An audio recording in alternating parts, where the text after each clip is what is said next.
instante, tiempo inicial T igual a 0, vamos a ver, ¿no? En el momento en que cerramos el interruptor, ¿se acuerdan? ¿Qué es lo que estaba pasando? ¿Cómo se comporta la bobina? En el primer instante. Es como que almacenaba la energía y al momento de que en el primer instante, ¿no? ¿Al apagar o al...? No, al cerrar el interruptor, ¿cómo se comporta la bobina? Al cerrar, porque en el primer instante, fíjate, yo voy a agarrar y voy a cerrar aquí. Cada vez que se cierra ahí, en este caso el interruptor, inmediatamente, ¿qué cosa? ¿La fuente debe haber una circulación de corriente o no? Sí. Debería haber una circulación de corriente. Ojo, acá esta fuente de alimentación le está aplicando una llamada fuerza electromotriz. ¿Estamos de acuerdo? Una fuerza que va a ser capaz de ¿qué? De hacer circular corriente. ¿Sí o no? Es lo que quiere, que circule corriente. Pero ¿qué pasa? En el primer instante, esta bobina reacciona frente a esa variación de corriente. Percibe la presencia de la corriente y en ese instante, ¿qué es lo que pasa? Ella va a generar una llamada fuerza contraelectromotriz.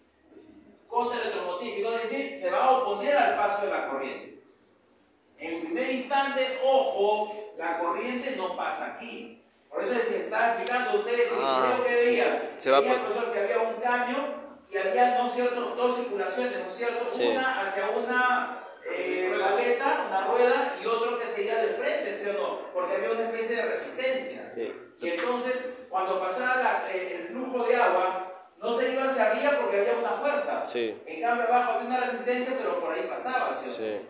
¿Estamos de acuerdo? Y decía, la parte superior hacía la semejanza del comportamiento de una bobina. ¿Por qué? Porque toda bobina, cuando se le aplica una tensión eléctrica, y sobre todo continua, ojo, en un primer instante se comporta presenta una grande resistencia. Y esa grande resistencia, ojo, es una fuerza de oposición al paso de la corriente. Entonces, que está generando una fuerza contraelectromotriz, por supuesto, porque está aplicando una fuerza electromotriz. Y como no quiere, como se está oponiendo, es una fuerza contraelectromotriz. En un primer instante, el tiempo inicial T igual a 0, la corriente es igual a 0. No hay corriente.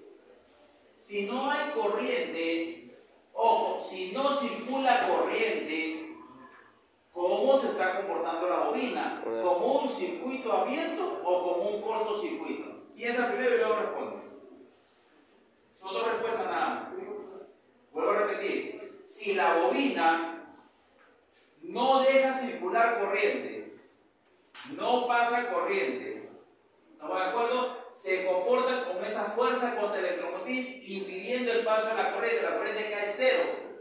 Estoy preguntando, entonces, de acuerdo a mi criterio, ¿cómo se comporta una bobina? ¿Como un circuito abierto o como un cortocircuito? Corto.